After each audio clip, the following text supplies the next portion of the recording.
In a world full of noise, silence is no longer an option. I'm Ahmed Ad-Din, and this is Out Loud, a space where truth speaks, systems are questioned, and stories come alive. Each week, I sit down with voices bold enough to challenge the status quo. Because if we don't say it out loud, who will? Motaz, let's just start really casually. I hope this isn't like a lot of the interviews you've been doing.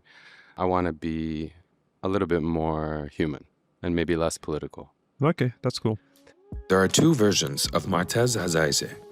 There's the one etched into the consciousness of millions, the lens slung over his shoulder, eyes bloodshot, not just from sleepless nights, but from witnessing what no one should ever have to. The man who didn't just document the genocide in Gaza.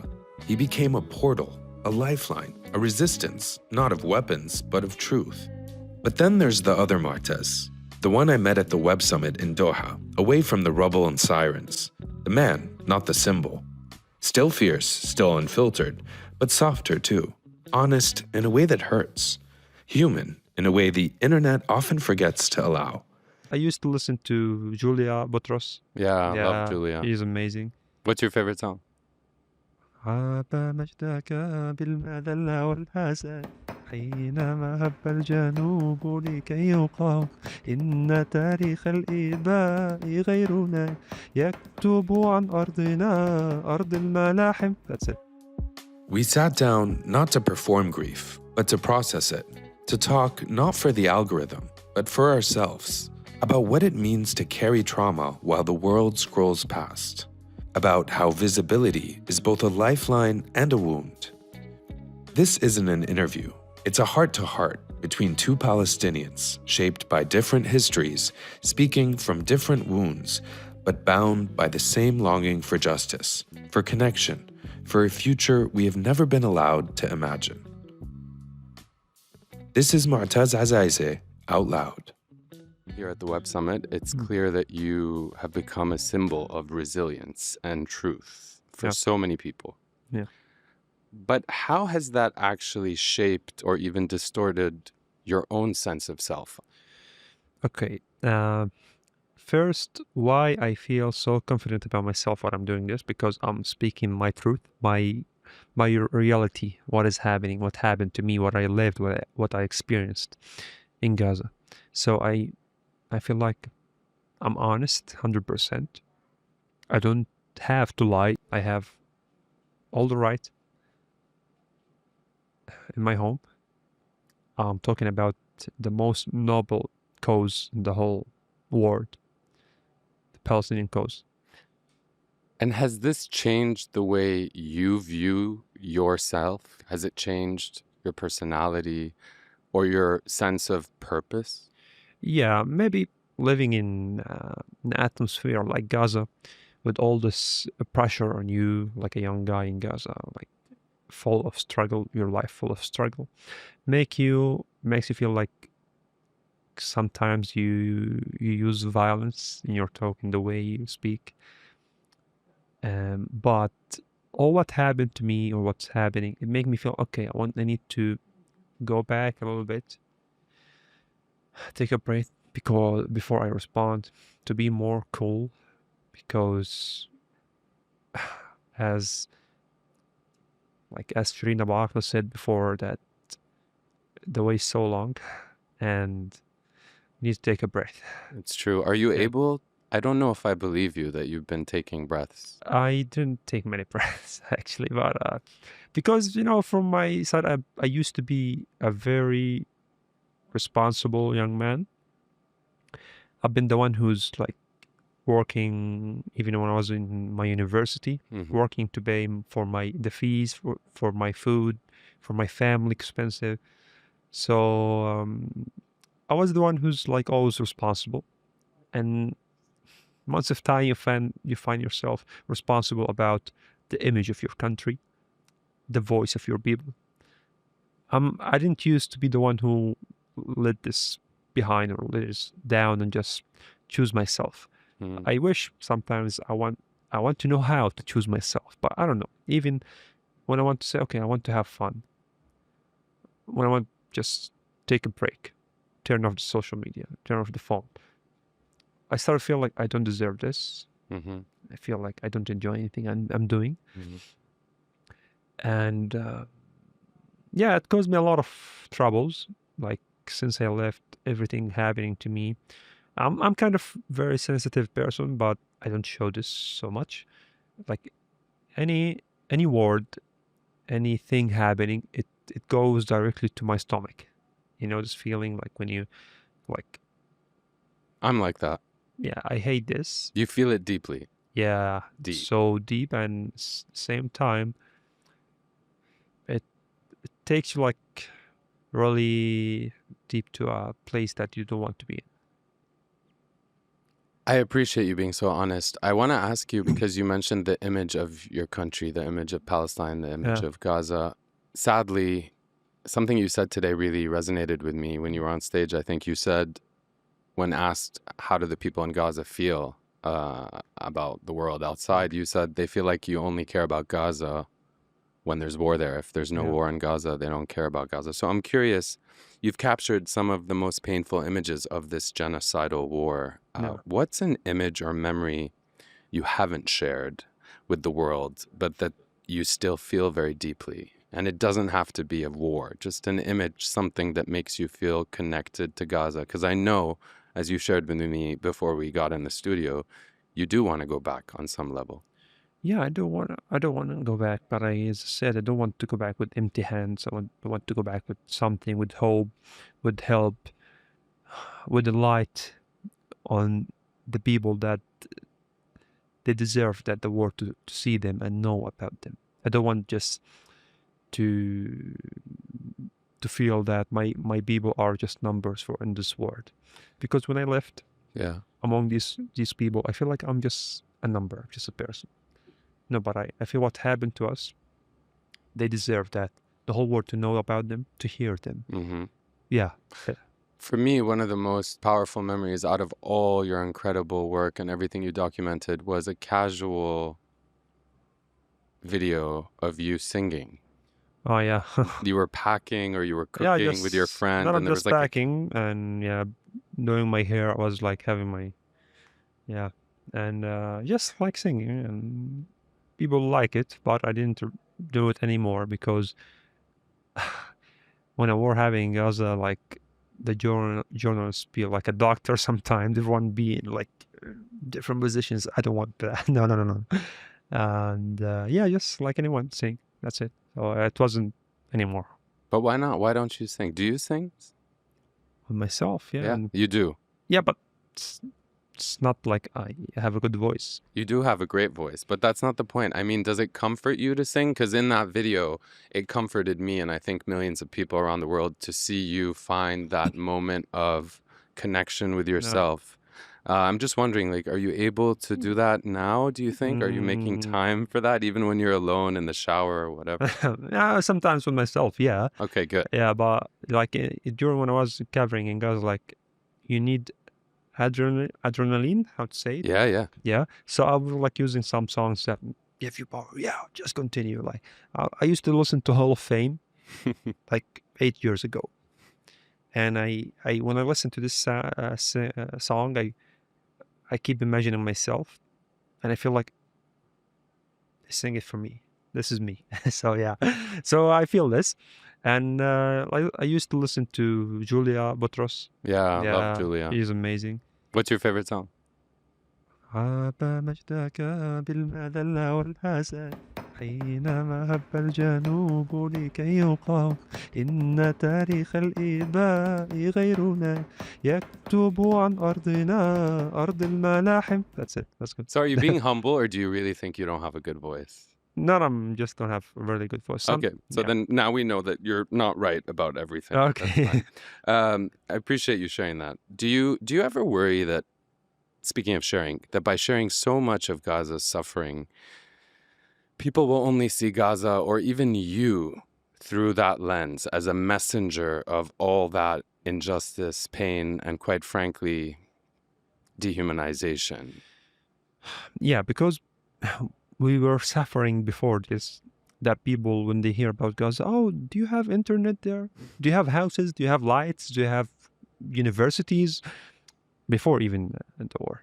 So before like 2023, we start to feel that people start to see that Gaza, there's a life, there's a people, there's shops, stores, streets, lights. And, okay, there's a lot of suffer. 8 hours just of electricity, sometimes more, but we have it. Here we are like come back again to the same point. People now, oh, Gaza, tents, a war, massacres, blood, graphics. That's it. I'm Motaz, and I will show you the massive destruction that happened to the Zahra city in the middle of the strip. More than 14 residential towers got destroyed by the Israeli airstrikes. Imagine how many people have been homeless and lost their places. Like Gaza need a new Nakba.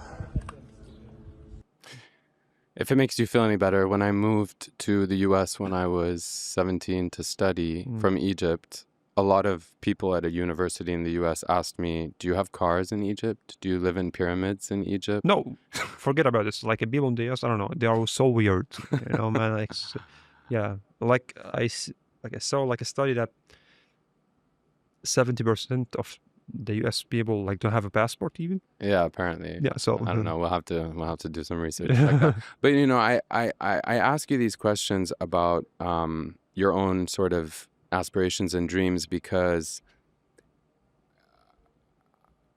how do I put this? Like, you know, I'm a lot of things. I have a lot of privilege. Yeah. But I identify as a Palestinian first, even though I never lived in Palestine. And I'm aware that a lot of Palestinians, when I first went there, even in the West Bank, were like, but you're not really Palestinian because you don't know what it's like to be Palestinian. And I know that even in Gaza, people in Gaza refer to themselves as Gazans, or the media refers to them as Gazans. And there's all this division, right, between the West Bank and Gaza, which is like 1948. Do you feel like the world understands or believes that Palestinians is a entity just like any other ethnic identity? Or do you think that the division over decades of colonialism and all these things has in fact divided us, not just politically between Fatah and Hamas or this or that, but even in terms of the people? Yeah. You do? Yeah. Like, to be honest, even when someone from the West Bank like come to Gaza, people of Gaza like do a party on the board. Bring like the drums and keep dancing and something big that's coming to Gaza. Yeah, you got access, and not a lot of people was allowed to come to Gaza. Just the people who have like a lot of money, special circumstances. Exactly. So it's not allowed. And the people from Gaza who go out, some of the people who have money and a lot of cancer patients and these things. And when they come, it kind of, feel weird. Like, we are just Palestinians. Like, but you keep feeling that there's something different, We never met. He never met, like... You mean that they're different groups of people? Yeah, you feel like he looks different. Really? Yeah. And he looks kind of more shining. The ones from outside? Yeah. No, I think you guys shine the brightest, but yeah, we can disagree on that. But my question was, do you think that division, which is obviously a deliberate part of colonialism, do you think that that's a big thing that's preventing freedom and dignity for all of the Palestinians between the river and the sea? Before talking about freeing Palestine from the occupation, we need to free ourselves as Palestinians who live in occupied Palestine from division. Yeah, even if you want to run from it, you don't want to talk about it. Yeah. But you can't ignore it. 100%. Yeah. Like when genocide happened in Gaza, and even some Palestinians were like watching. But in the same time, you can't ask him to do anything because if he will be erased. 100%. So what should I do? Why should I blame him? So from my place, I said, okay, I'm not blaming any Palestinian for anything because he's not facing like an occupation, just. He's Hmm. facing like a war machine that love to kill, love to destroy. To erase. Yeah, and alone, without a Mhm. weapon, without any means. So Yeah. sometimes say, okay, don't do anything. Just please continue sending your children to school. We want like to have a good leaders in the future. I appreciate you being so honest because I think we need to be more honest about ourselves and the world that is. It's not just about, everything connects for better or worse. صح? Yeah. Um, do you ever feel like people expect you to always be the war photographer? And do you see yourself stepping into maybe a different role? Do you dream about being something else? I dream about be like a wildlife photographer. I want to just shoot animals, capture animals. I don't want to capture any humans anymore. That's enough. Animals more peaceful. That's And enough. And I think nature and animals, like I prefer dogs to humans, No. but that's a whole nother podcast. If I'm honest, I mean, I know Mm. that's gonna upset some people, but anyhow, if you weren't holding a camera, what might you want to be doing I mean, I know you just said, but if you weren't filming wildlife or Yeah. documenting wildlife, would you I want to will sing? I will be a paramedic. I'll be maybe a doctor. I'll be I'm already first responder. Well, I was just gonna say, I remember that video of you in the car with those two children in your lap. Yeah, some people thought that I'm just acting like, but I'm already like one of the national disaster response team. Yeah. I'm well trained to deal with disasters. I'm well trained to be like to provide the first aid of like psychological first aid, So sometimes I was like more cool than the people when something happened because I'm trained for this. Yeah. So a healer and a photographer and a holder of space. Can I ask you this sort of annoying question? Yeah. What does freedom feel like to you? Not just politically, not just Palestine and the freedom, but deeply personally between you and yourself. What do you understand freedom to be? It's kind of hard to ask me this question because I never experienced freedom. Like, what freedom? Like, because, yeah, خلاص, my cause is Palestine. I never felt free in Palestine. I felt free from inside my home. I walk like a king there. Mm. It's my place, my land. But like outside, I feel like I'm just like anyone else here. Mm-hmm. Like I'm normal person, regular person. But in Gaza, yeah, I feel like a king. Yeah, my place. I knew like. Do you miss that feeling? Yeah, but the problem, what happened to me? I used like to walk in like some streets or like in Gaza area. So, hey, Motaz, hey, how are you? Now the problem is like the same happening, but in New York street Or So, at the yeah, Web yeah. Summit. So you feel like, okay, this is weird. Like, Yeah. So, yeah, it's weird, and my experience is really unexpected, Yeah. and it's never happened like in this way. You've been so gracious, and I'm saying this as someone who respects you and admires you, but also who on some level can relate to you, in the sense that when I'm in a public place because of my work, sometimes people come up to me and they want to have an exchange or a communication, and maybe not to the same extent as you, mashallah alaik. But what I'm saying is, like, I notice that I sometimes, let's be honest, you have to sort of put a mask on, or you have to kind of treat people with the way that you maybe are not in the mood to take a photo. I sometimes expect people to understand this, but the problem, when I meet people, they feel like they will never maybe meet me again. Yeah. So they want to use the moment. Yeah. And sometimes, I'm really tired. I'm exhausted. I can't. And everyone, like, when you meet someone, he will like speak for you for like 5 minutes, but you just want. But from my story, I have like dozens of people. Dozens or thousands? I said dozens by mistake. I'm sorry, but yeah. No, what I mean is there's so many people. Yeah, so many, and everyone will like think that he want to tell me his own story with me. Like, okay, I really appreciate this, but when I want to say like, I'm sorry, I can't. I will look like some kind of like rude. Yeah. But I don't know why. خلاص, people, I'm really like tired. Yeah. And at the same time, I really appreciate anyone Yeah, else. You have like it's a a yin real yang. emotion. So Yeah, yeah, you don't know what to say, and I don't like to act like I'm a celebrity and just yeah, hide myself. I'm like yeah. I'm not Cristiano Ronaldo. I'm Motaz Azaiza from Gaza City, Deir al-Balah. So I mean, I think you give him a run for his money in a lot of ways in terms of how you inspire people. no, people also say like see me as a celebrity, Yeah, I get it. and but yeah, a celebrity but without money. You know, like I'm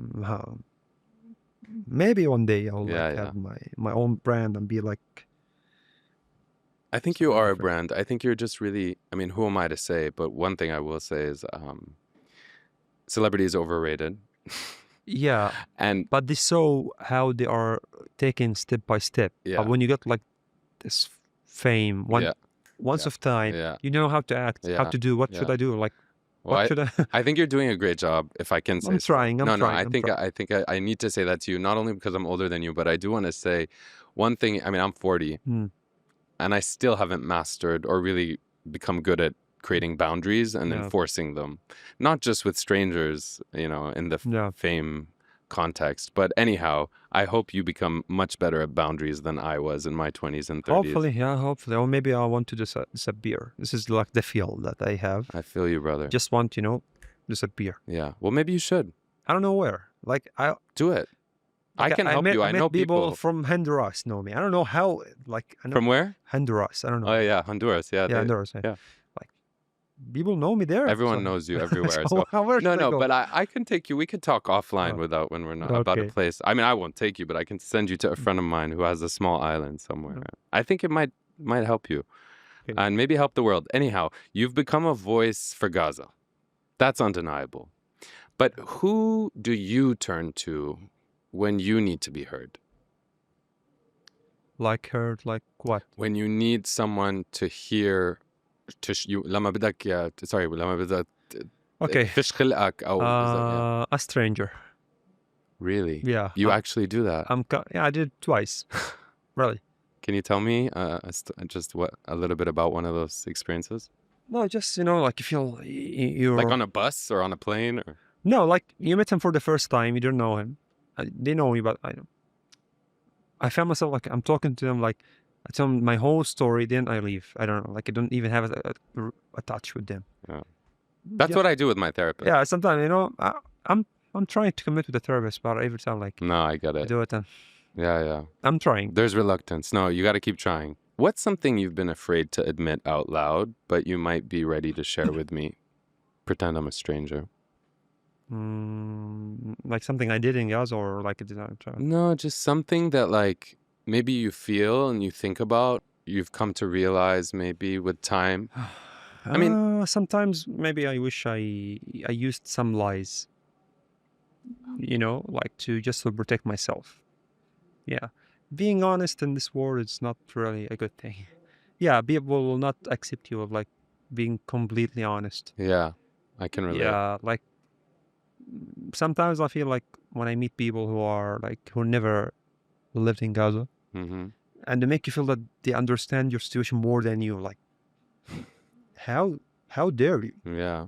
Like how dare you? Like, I'm the one who's living there. Never talked about Gaza before. Mm.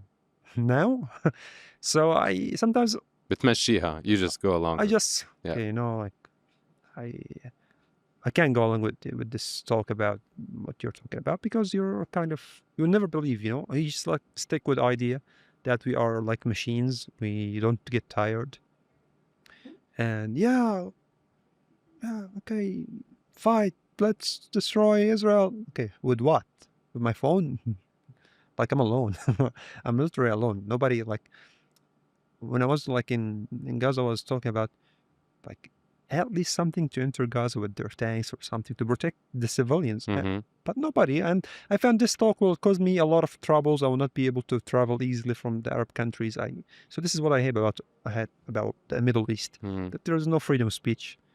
And you need, like sometimes I go to Arab countries.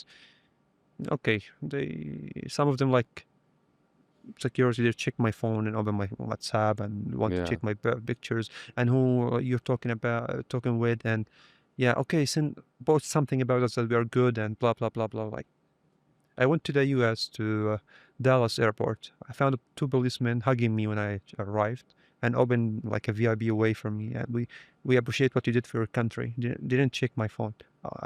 I've been like under an investigation with national security for 4 hours. Didn't even touch my phone. Like, Yeah. why you do this? Like, and the problem when you tell them and you face them that they let us down, Mm. they don't like this.